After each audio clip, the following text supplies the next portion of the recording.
At ngayon mga giliw naming tagapakinig, narito na ang pangalawang kabanata ng ating kwento na pinamagatang Mini Pugo sa pakikipagsapalaran ni Kapitan Karyong! Pare Munjing, kumusta na yung kausap mong tao? Sino ba yon?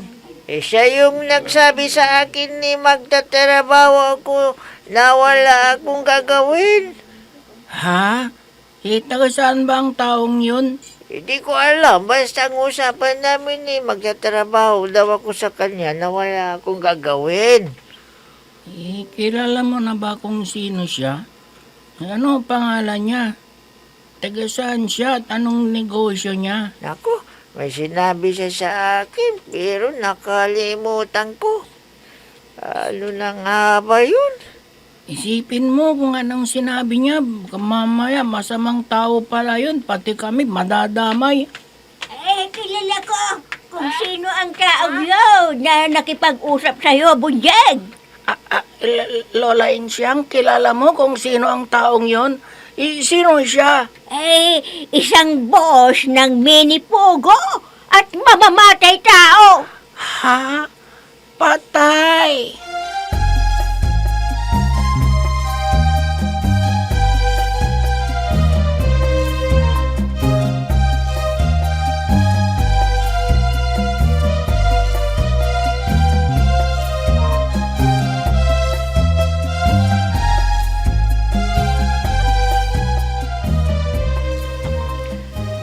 Kailangang mag-akyat ako dito sa bagong gawang pader. Sisilipin ka kung ano ang ginagaw ni na Karyong at Veronica. Huhuliin ko kayo sa aktaw. Ayaw aminin ni Karyong na may relasyon na sila. Kahit halatang halata na. Ito namang Veronica, napakasinungaling. Ngayon, huhuliin ko kayo sa aktaw. Aakyat na ako sa pader.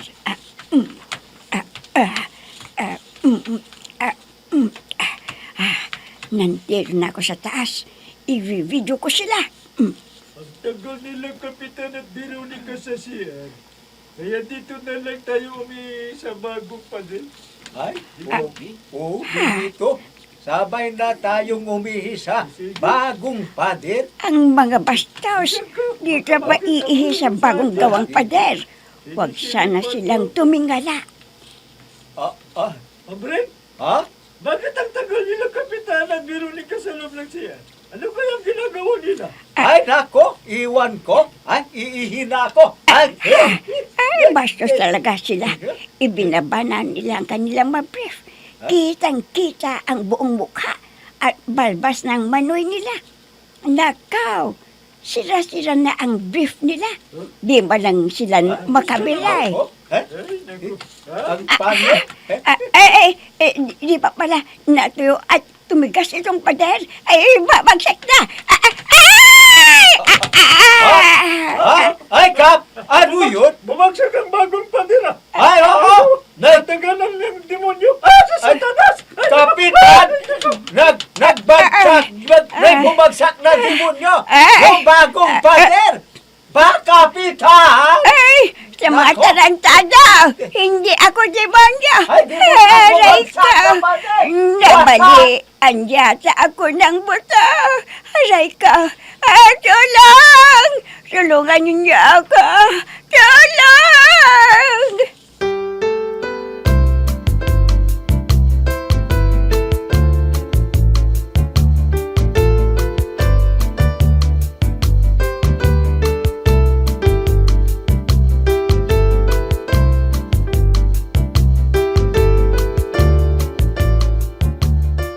Ay, nako, alam niyo mga kapatid, may nahuli na namang palang sangkot sa pagpapatago ng pugo. Talagang seryoso ang kinakaukulan na huliin silang lahat. Linda, wala ka bang napapansin sa mga vanities Pala na yun yun? ang nahuli. Bakit, Aling Bebang? Ano ba yung pangalan? May napapansin ba kayo sa kanila? Oo naman. Hindi mo ba napapakinggan ang pinag-uusapan nila ngayon? Dati, buhay ng ibang tao ang pinag-uusapan nila. Pero ngayon, ang tungkol sa nangyayari sa ating bansa. Ha? Ay, oo. Yung tungkol sa pagpapatigil ng pamahalaan sa operasyon ng Pogo. Oo, Melinda. Mabuti pang yan ang maririnig nating pag-uusapan nila kaysa buhay ng kapwa nila, di ba? Ay, oo naman. Inis na inis nga ang itay dandoy ko sa mga iyan eh. Kung hindi ko lang siya pinipigilan, baka may napatay na siya sa kanila.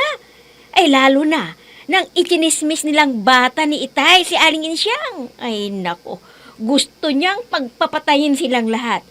Ay, buti na lang at napigilan ko. Ah, Kundi, baka pinaglalamayan na ang mga yan.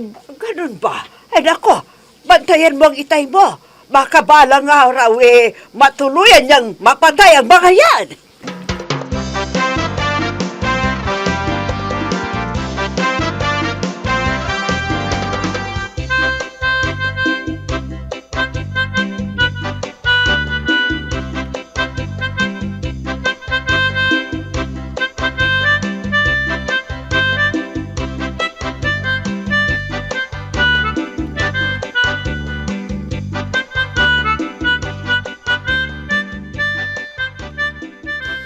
Ay, Punyang. Anong nangyari sa'yo? Ika kang lumakad. Ay, hindi ko sasabihin sa kanya ang totoo. Kuwan Karyong, may nakabangga sa akin. Ay, sinong nakabangga sa'yo? Kilala mo ba? Nakilala mo? Ang bilis nga niya umalis eh. Ano? Anong nakabangga sa'yo? Wala naman kaming narinig ni Veronica na may dumang sasakyan habang nandoon kami sa loob ng CR. Sa ibig kong sabihin, nandoon ako sa CR, ako lang mag-isa, wala akong kasama. Pisaw, si Kwan. Pisaw? Boss ang nakabangga sa akin. Aray ko, Ano? say. May bas na bang dumaraan dito sa atin? Wala naman Ay, basta yun ang nakita kong nakabangga sa akin. Ay, pasalamat ka, Karong. At hindi pa kita nahuhuli sa aktaw. Pag nahuli kita, puputulin ko yung manoy mo. Punyag, may sinasabi ka ba? Wala. Wala.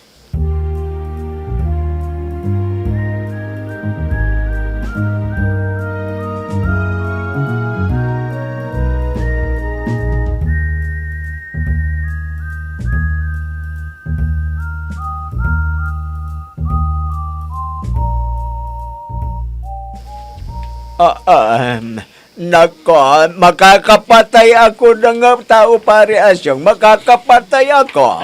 Ay, sinong papatayin mo, pare? Si Kapitan Karyaw. Sige, patayin mo na. Sasamahan pa kita kung gusto mo.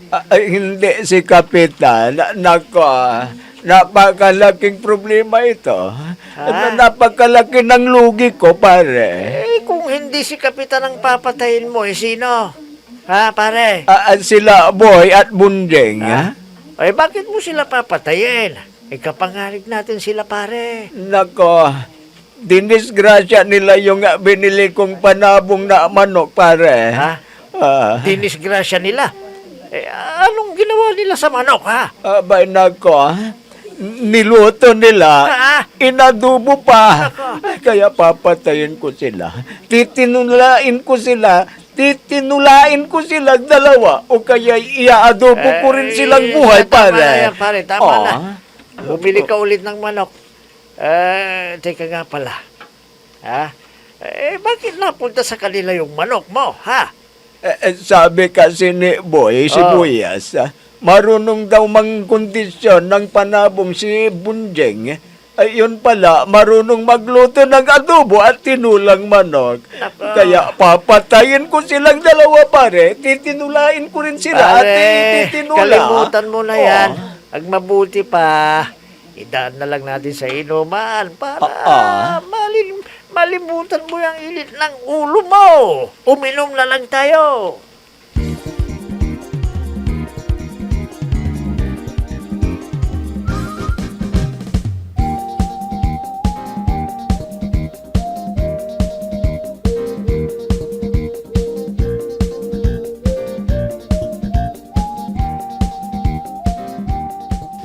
Alam niyo mga kapatid, nag-umpisa ng operasyon ng mini pugo dito sa atin pala.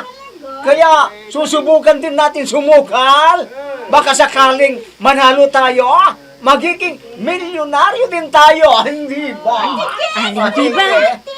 Narinig niyo ba ang pinag-usapan ng mga paparazzi ngayon? Oo, Melinda. Anak ko, pinag-uusapan ng tungkol sa mini pugo. Nag-umpisa na pala ang operasyon. Oo raw, Aling Bibang. Pero, paano kaya ang sumali sa sugal na yan? Ay nako, wag mo lang alamin. Sugal yan. Mabuti sana kung normal na sugal. Hindi. Sobrang dayaan yan. Dahil computer ang nagtatrabaho at nakaprogram na matatalo lahat ng tataya. Ano? Kung ganon, dapat hindi na nila payagan na mag-operate yan dito. Kaya nga ay pinag-utos na ng ating presidente na patigilin na ang operasyon ng mga pugo na yan. Pero, ang daming sangkot pala dyan. Yung iba, nagtatago na sila.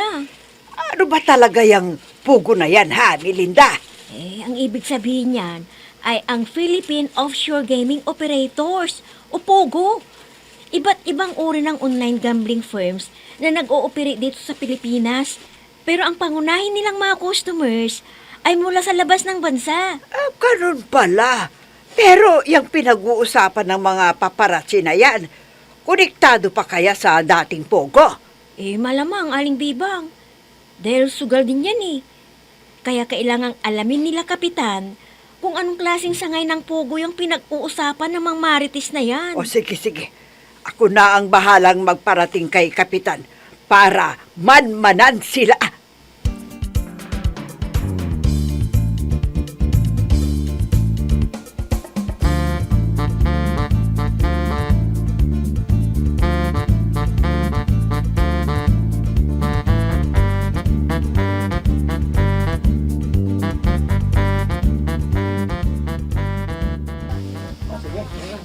Ay, pare daw.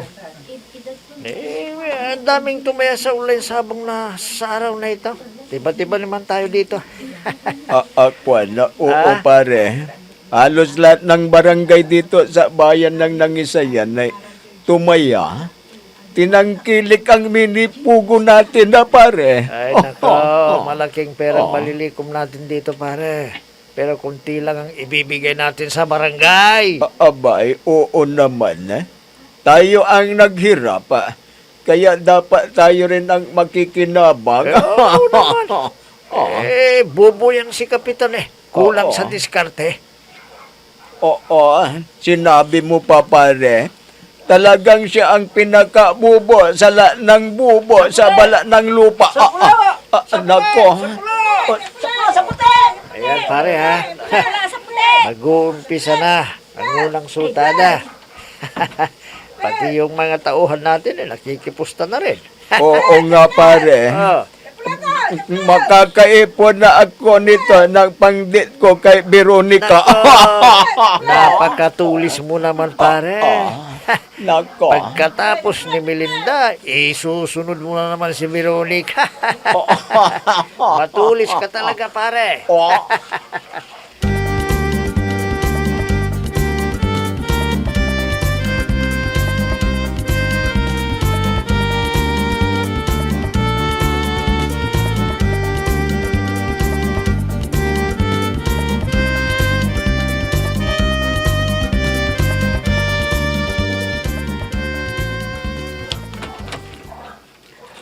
Friend, kanina ka pa ba dito? Kararating ko lang naman. Bakit? Naku, kanina pa kita hinahanap Dahil may malaga akong sasabihin sa iyo. Ano na naman yung sasabihin mo sa akin, Pining? Yung tungkol na naman kay Kagawad Adong, ganun ba? Oo, alam mo, kaibigan kita. Kaya tungkulin ko ang protektahan ka. Ayaw kong masira ang buhay mo. Friend, matanda na ako. Alam ko lang aking ginagawa. Pero friend, masama ang ginagawa mo. Nakirelasyon ka na noon kay Vice Mayor Agaton. Tapos, nakirelasyon ka na naman kay Kapitan ngayon. Tapos, gusto bang makirelasyon uli kay Kagawad Adong. Naku, friend, tumigil ka na. Ang landi-landi mo eh. Bakit? Naiinggit ka? Oo, kung gusto mo di, makipagrelasyon ka na rin sa asawa ko. Ah, Veronica!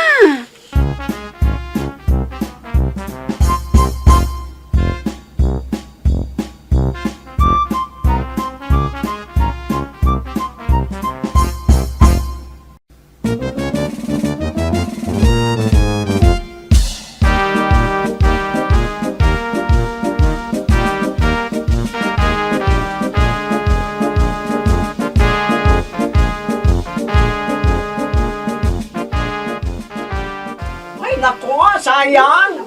Talo tayo sa online game. Kailangan makabawi tayo. Melinda, Kaya tayo o ano, tayo. nanalo ka ba sa online na sugal? Hindi, Aling Bibang eh. Talo tayo. Talo kaming dalawa ni Pabili Itay. ka ng kuriko. Naku, sayang. Malaki pa naman ang tinaya namin. Ay, nako, yan na nga yung sinasabi ko eh. Wala talaga tayong panalo sa online na sugal na yan. Eh, sinubukan ko lang naman ang tumaya. Pero si Tay kasi, sabi niya, itudo na namin, baka manalo raw kami.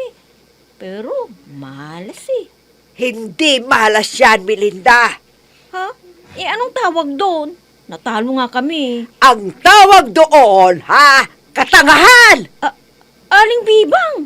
Kung hindi ba naman kayo tanga eh, alam mo namang computer game yan.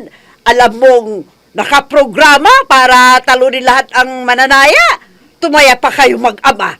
O, di Eh. tanga kayo. Hindi naman sa ganun, Aling Bibang.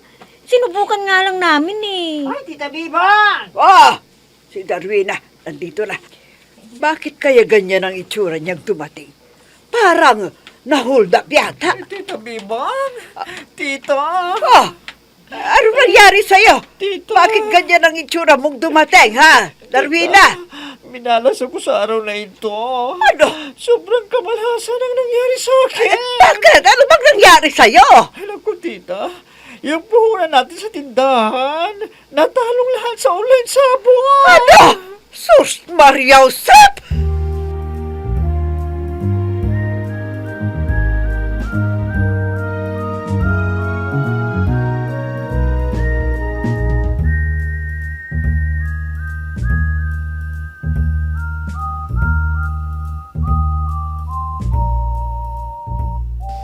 Ayos, ang daming pera. Pero, marami. Ang pera.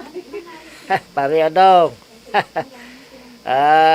Kagawad Pidreng, kagawaw din to eh. Ito para sa inyo ha. Maghati-hati kayo dyan ha. Wow! Ang dami! Ang dami nung katatawa na siya. Walang problema. Sa inyo na yan ha. Ayos ba? Ayos! Ayos, Nako! kagawad, ayos. Totoo pala. Totoo pala Ang sinabi mo. na- Tiba-tiba na- tayo. Tiba-tiba tayo. Sa naisipan mong Naisipan panrising niyo. pare.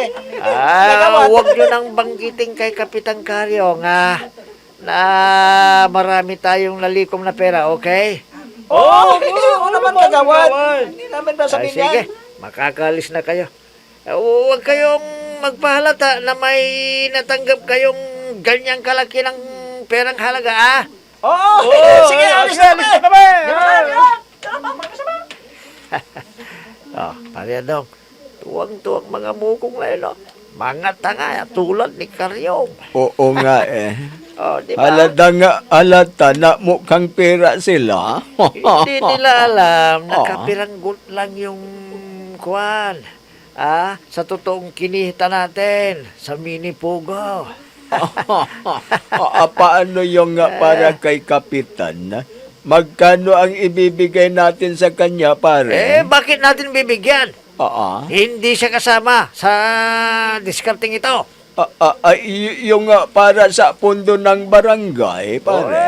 Bibigyan lang natin ang barangay ng 3,000. Ayos na yun, pare. 3,000? Oo. Sige. Ikaw ang bahala, pare.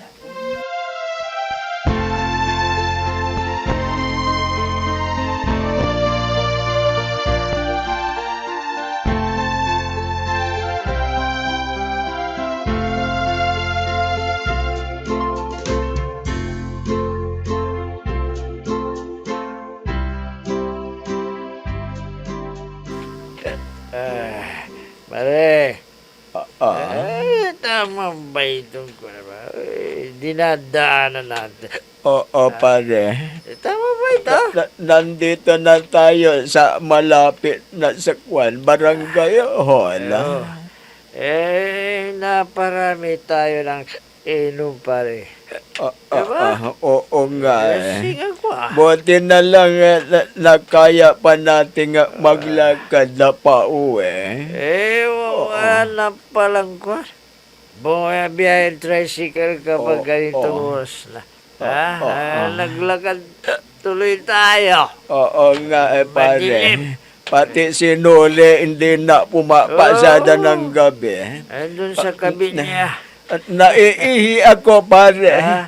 Dito na lang ako iihi sa pader na barangay hall. Sige, ako rin. Naihi din ako kanina pa. Dito na rin ako sa kwan. Dito sa pader na kwan. Malapit sa Buti naman natambahan ko kaya, mga tarantado kaya. Kapitan. Nakita tayo, pare. May May dala nga dala iitag ba yan? Tatagayin tayo, pare. Mga mandaraya kayo, Dinaya nyo ang barangay. Puno na ang salap. Dapat ng kalusin, Wag. Kapitan, wag. Magunos dili ka, kapitan. Wag mo kaming tagain, wag.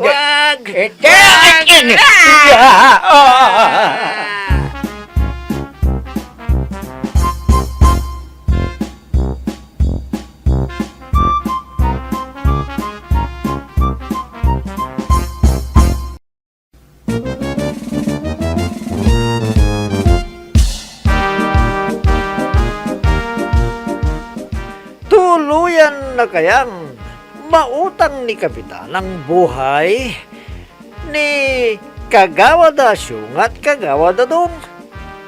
Mga giliw naming tagapakinig, abangan ang susunod na kabanata ng ating kwento na pinamagatang Mini Pugo sa pakikipagsapalaran ni Kapitan Karyong! Mga nagbibigay buhay sa ating dula ay sina Mayra Abrihal Narnola, Susan Malikdam, Robert De Guzman, Ami Diaz, Oscar Ora, Jun Cabato. Technical supervision at sa musika ni Oscar Ora. Nilapatan ng tunog ni Robert De Guzman. Mula sa panulat at direksyon ni Oscar Ora. Kapitan Karyong! Inihahandog sa inyo ng F3 Recording Studio para sa pambansang radyo ng Pilipinas, Bombo Radio Philippines!